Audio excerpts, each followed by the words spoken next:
Pisah dengan Jonathan Frizzy, Dena Devanka kepergok paksa mantan suaminya penuhi hal ini.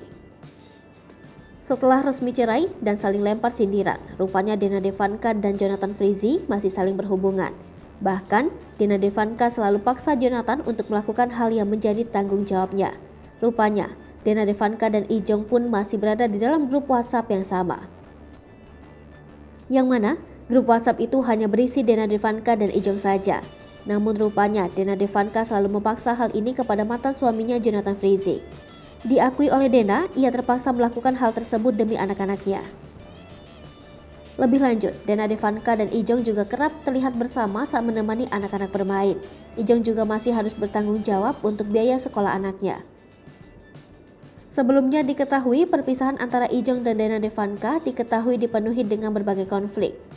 Kuar-kuar saling menjatuhkan, Dena Devanka dan Jonathan Frizzy menggumbar berbagai bukti yang saling menjatuhkan satu persatu dikeluarkan. Isu KDRT hingga orang ketiga muncul menghancurkan kebahagiaan rumah tangga Ijong dan Dena Devanka. Kini, Dena Devanka dan Ijong pun sudah menjalani kehidupannya masing-masing.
Hai pemirsa Sri Popo TV, jangan lupa komen, like, dan subscribe, serta tonton terus berita-berita terupdate lainnya ya.